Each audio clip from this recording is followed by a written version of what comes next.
여러분 안녕하십니까? 매경 테스트 강의를 담당하고 있는 경제학장 박사 장성구라고 합니다. 자, 이번 시간에는요, 매경 테스트에 대해서 우리가 4주, 한 달 동안 어떻게 하면 정복을 할 수 있을까? 그거에 대한 간단한 방법을 짧게 말씀드리도록 하겠습니다. 자, 우선 매경 테스트 교재는 이걸로 한다라고 말씀을 드렸습니다.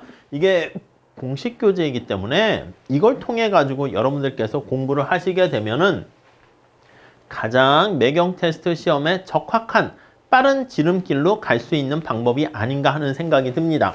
자, 그런데 이걸 공부를 하시다 보면 약간 욕심이 더 생길 수도 있습니다. 그래서 제가 단연간의 경제와 경영 강의를 통해 가지고요, 내공을 쌓았던 거를 여러분들께 전수해 드리고자 요걸 기반으로 해서 이렇게 만든 짱박사 매경 테스트 기본서가 있어요. 자, 그래서 먼저 첫 번째는 요 공식 가이드라인 책을 가지고, 가이드북을 가지고 수업을 진행할 것이고요. 요게 다 됐으면 심화 내용을 요걸 가지고 또 추가적으로 할 거예요.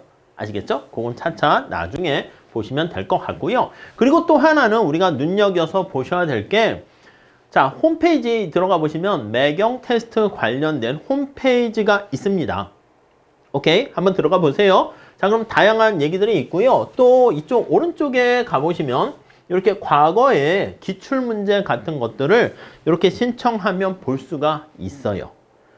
저는 예전부터 계속 이것도 봐왔었거든요. 자료도 계속 체크하고 있었기 때문에 그런 거와 관련해 가지고 여러분께 수업 시간에 말씀을 드리고자 합니다. 오케이? 그래서 요 3개 책만 홈페이지까지 포함해서 3가지만 잘 준비하시게 되면 충분히 매경 테스트 시험에서 만점을 받을 수가 있을 거예요. 아시겠죠? 또 중간중간에 매경 테스트 관련된 이렇게 뉴스라든가 경제 용어 정리라든가 또 우리가 그때 시시각각의 시사적인 내용, 그것도 시험에 나온다 했으니까 그런 내용들도 제가 추가적으로 강의해서 업로드를 해드리도록 하겠습니다. 자, 매경 테스트 이 책에 보면 학습 플래너라 해가지고요, 약간 뭔가 알아서 여러분들이 시간표를 짜서 공부를 하시긴 하겠지만 표를 이렇게 작성을 해놨습니다. 그래서 내가 주차별 학습 목표를 세워가지고 한 달 동안 어떻게 이 책 한 권 잘 끝낼 수 있을까? 라고 안내를 해주고 있는데요. 이게 공부량이 너무 많은 것도 아니지만 여기 나와 있는 하루하루 꾸준히 해야 됩니다. 일일 학습량을 관리하면서 어떻게 내가 잘하고 있는가 스스로 셀프 테스트, 셀프 체크를 할 수가 있습니다. 자, 그렇게 하면서 복습을 강화할 수 있는 그러한 동기부여 효과가 생겨요. 하루하루 내가 체크하면서 미션을 끝냈네 라는 그런 모습을 보면 약간 뭐라고 할까? 목표 달성에 따른 뭔가 희열도 느낄 수 있고요, 성취감도 맛볼 수 있으니까 좀 계획을 이렇게 세우셔 가지고요 공부를 하시기를 권장해요. 그냥 손에 잡히는 대로 하는 건요, 이거 안 됩니다. 약간 뭐라고 할까? 그건 취미와 관련한 것이기 때문에 그렇게 하시면 어떻게 우리가 원하는 점수를 얻기가 쉽지 않고요, 좀 차근차근 지속성 있게 준비를 하시는 게 좋겠다, 그렇게 말씀드리고 싶습니다. 자, 먼저 1단계에서는요, 경영 경제 관련된 여러 가지 내용들을 파악하시면서요, 또 종합적인 사고력을 평가하고요, 그리고 지식과 관련한 여러 가지 기본 원리에 대해서 우리가 공부를 하시게 될 겁니다. 자, 그래서 단편적인 어떤 개념이라든가 용어에 대해서 익숙해지면요, 우리가 궁극적으로는 세상이 돌아가는 게 어떤 데이터나 도표나 그래프를 가지고 설명을 하잖아요. 자, 그래서 그러한 자료를 어떻게 해석하고 분석할 수 있는가, 뭐 사고력 영역이라 할 수 있겠죠. 요게 삼위일체가 되면 어느 정도 기반이 됐고요. 거기다가 최신의 시사 트렌드 관련한 뭐 신문이라든가 이코노미스트지라든가 여러 가지 경제 관련된 저널이나 잡지를 같이 보시면은 괜찮을 것 같은데, 그렇게 하면 충분합니다. 오케이. 자, 그래서 주차 학습에 어떤 내용들이 있는가 간단하게 보시면은요, 먼저 경영에 대한 기초에 대해서 얘기합니다. 도대체 기업이란 뭐고, 기업은 왜 생겼으며, 기업과 기업의 경영과 또 조직, 그리고 이 조직관리 이론의 흐름이라든가 이런 인트로 측면을 배우게 되고요. 두 번째는 조직에 대해서 좀 더 초점을 맞추게 됩니다. 그래서 여러 가지 조직 행동에 대한 접근을 하게 되는데 개인 차원뿐만 아니라 집단적인 차원에서 분석을 하게 될 거고요. 3일차에서는요. 사람을 어떻게 관리할 것인가 인적 자원 관리라고 얘기합니다. 그래서 인적 자원 관리의 여러 가지 이해라든가 인적 자원 관리의 어떤 제도에 대해서 우리가 학습을 하게 됩니다.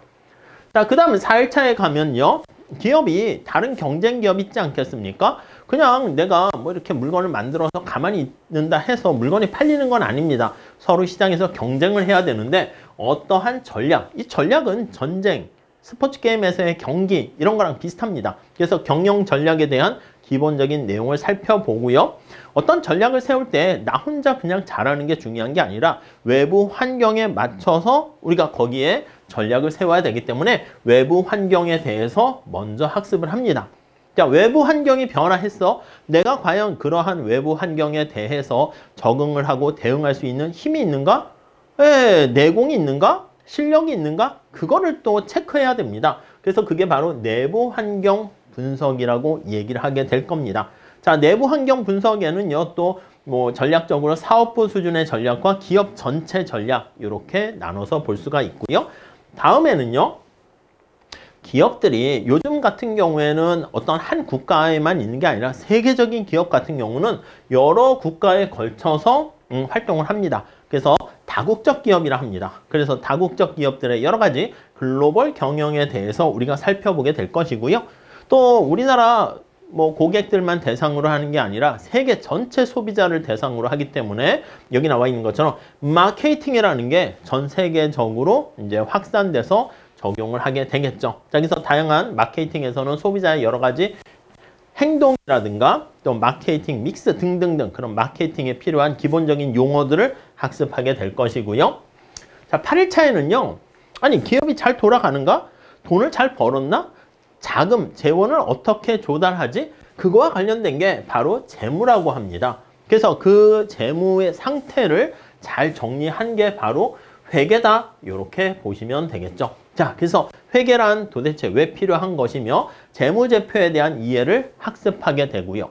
그리고 어떤 물건을 만들어서 판매하는 그 만드는 과정에서 또 원가, 그리고 그 원가는 어떻게 관리할 것인가? 원가 관리 회계라고 얘기합니다. 또 더 나가서 자원을 어떻게 조달할 것인가? 뭐 그게 바로 재무관리라고 얘기를 합니다. 기업은요, 뭐 주식시장에서 여러 가지 주식을 발행할 수도 있고 채권, 사채를 발행해가지고 자금을 마련할 수도 있습니다. 최근에는 또 파생금융시장, 파생금융상품 이런 것들까지 있게 되는 것이고요. 자, 더 나가서 여기 나와 있는 재무 분석을 할 때 관련한 여러 가지 재무에 관련된 비율이라든가 그런 것들, 또 시장 가치 비율 이런 것들에 대해서 학습을 하게 됩니다. 자, 이러한 여러 가지 재무 상태와 관련한 정보들이 기업이 얼마나 건전하고 발전 가능성이 있는가 그런 것들을 알려주게 되는 것이죠. 자, 그게 믿을만하고 발전 가능성이 있는 그런 기업인 경우에는 당연히 주식시장에서 주가가 올라가는 걸로 긍정적인 시그널 역할을 하게 될 것입니다.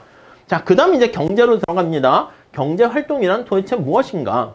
기업의 개별적인 활동 말고요. 국가경제 전체에 초점 맞춰서 우리가 살펴볼 거예요.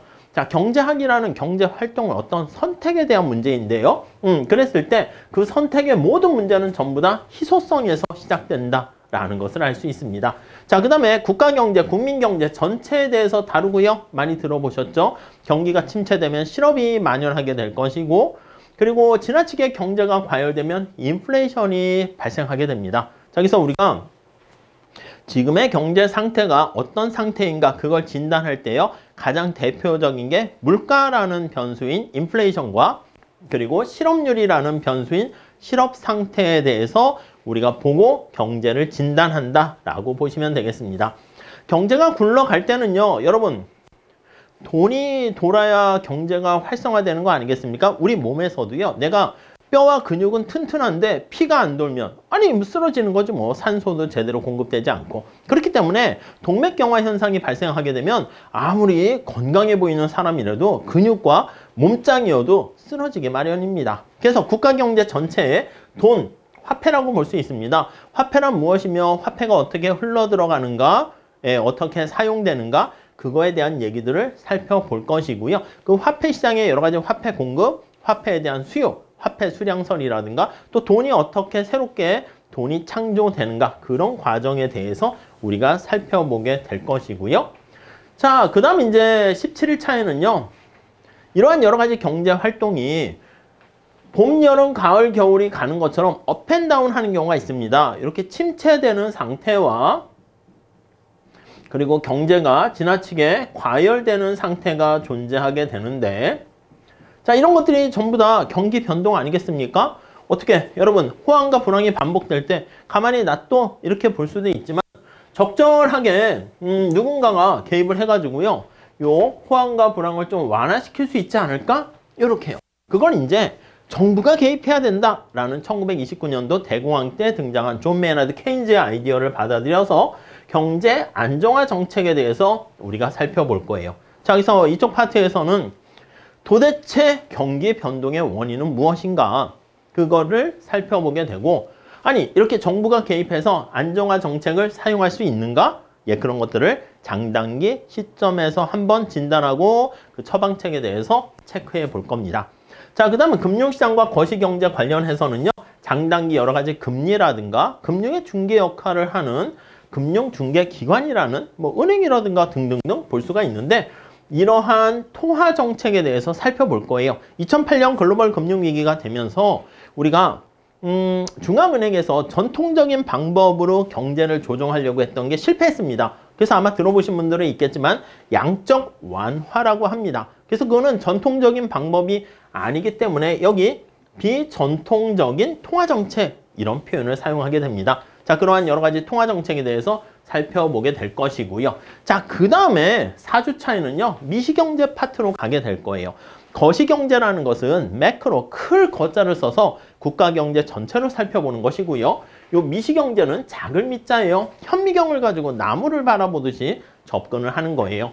자, 여기서 우리 많이 들어보셨겠지만 가장 기본이 되는 게 수요와 공급, 시장의 작동 원리에 대해서 살펴볼 거예요. 여러분, 시장이라는 말이 있잖아요. 마켓이라고 하는데 자, 마켓이라는 게 뭐예요? 그치, 물건을 사고 파는 거래가 이루어지는 장소를 얘기합니다. 그때 물건을 사는 사람을 소비자라 그러고 파는 사람을 생산자, 공급자라고 하죠. 자, 시장에 내가 물건을 사러 가려고 했는데 원하는 물건이 없어. 그럼 그다음부터 시장에 안 가겠죠. 내가 생산자야. 물건을 만들어서 팔려고 하는데 사러 오는 사람이 없어. 강원도 오지 산골짜기에서 가만히 물건을 만들어서 가만히 있어 보세요. 누가 와요? 안 오지. 그렇기 때문에 시장이 형성되려고 한다라고 하면 거래를 통해서요. 뭔가 이득이 발생해야지 시장이 생기게 됩니다. 근데 시장이 잘 작동하면 모르겠는데 때로는 작동하지 않거나 바람직하지 않은 결과를 얻을 수가 있어요. 그때 정부가 이렇게 개입을 해서 규제를 하기도 합니다. 이러한 내용들에 대해서 살펴볼 거예요. 자, 그리고 시장 자체가 완전 경쟁 시장이라 하는데 치열한 경쟁을 통해서 아주 효율적인 상태를 달성하면 좋은데 그렇지 않은 경우가 있습니다. 그거를 불안정 경쟁이라고 합니다. 불안정 경쟁 시장에는 독점, 과점, 독점적 경쟁 시장 이런 것들이 있는데 이러한 다양한 시장의 특성에 대해서 우리가 살펴보게 될 겁니다. 자, 그 다음에는요. 시장 실패와 소득 분배 이거에 대해서 다뤄볼 겁니다.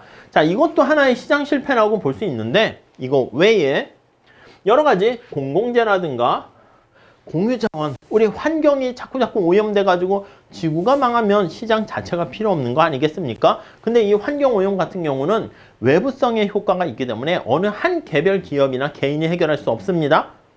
지구의 전체 국가, 지구인들이 같이 협력, 공조를 해야 됩니다. 자, 그래서 이렇게 공유자원의 문제라든가 외부 효과라든가 뭐 그런 것들에 대해서 살펴볼 것이고요. 그리고 또 공평성이라는 게 좀 깨지는, 요즘 많이 들어보셨잖아요. 빈익빈 부익부가 자꾸 심해지는 것 같은데 그러한 불평등 관련된 거를 어떻게 정부가 적절한 누진세라든가 사회보장제도 자체를 통해 가지고 좀 해결할 수 없을까? 그런 거에 대해서도 우리가 살펴보게 될 겁니다. 자, 그 다음에 우리 정보경제학 해가지고요. 요즘은 당연히 정보화 시대가 된 것이죠. 그래서 이 정보화 시대에서 정보를 가지고 있는 사람이 이제 파워를 갖게 되는 겁니다. 그래서 정보를 가지고 있는 사람과 정보를 갖지 않은 사람들 중에서 정보가 없는 사람은 여러 가지 선택과 의사결정에 있어서 바람직하지 않은 선택과 의사결정을 하게 되는 그런 문제들, 우리가 비대칭 정보 하에서의 발생하는 문제다라고 보시면 되겠습니다. 오케이? 자, 이런 식으로 해가지고 쭉 배운 다음에 25, 26일차 되면요. 이제 국가경제 전체에서 세계경제로 나갑니다. 국제경제라는 표현을 쓰죠. 국가 간에 물건을 사고 파는 그게 수출과 수입 그런 거에 대해서 살펴보고요. 자, 물건이 왔다 갔다 하는 것뿐만 아니라 달러나 외화도 왔다 갔다 합니다. 네, 근데 원화와 달러의 교환 비율이 바로 환율인데 그러한 환율에 대한 내용에 대해서도 살펴보게 됩니다. 그 다음 27일과 28일 차에는 뒤에 보면요. 예전에 출제되었었던 여러 가지 각종 기출문제 같은 내용이 있거든요. 그 기출문제가 대략 나와 있는데 그 기출문제, 문제 있고 해설이 있는데 그것까지만 잘 정리를 하시게 되면은 얼추 한 달 동안 매경 테스트와 관련한 기본적인 내용들은 다 섭렵한다. 이렇게 말씀드리고 싶습니다. 자, 그러니까 여러분들은 어떻게 해야 되는가라고 하면요.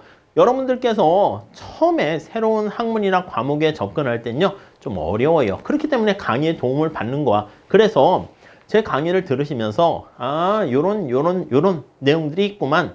요게 중요하구만. 그걸 먼저 체크를 하신 다음에 그 다음엔 사실 강의를 많이 듣는 것보다는 스스로 공부를 하면서 체크하면서 문제 풀면서 궁금한 사항 질문하시고 그렇게 정리를 하시게 되면 여러분들 스스로가 실력이 한층 올라가는 모습을 느끼실 수 있을 거예요. 아시겠죠? 자, 그 길잡이 역할을 하는 게 바로 제가 도와드리겠다. 이렇게 보시면 되겠습니다. 자, 이렇게 해서요. 우리가 지난 시간에 매경 테스트란 무엇인지 말씀드렸고요. 어떻게 공부할 것이며 교재는 무엇인가 그걸 말씀드렸습니다. 자, 본격적으로 다음 시간부터는요. 우리가 차근차근 한번 본문의 내용들을 씹어 보도록 하겠습니다. 자, 다음 시간에 같이 한번 공부해 보실까요? 감사합니다.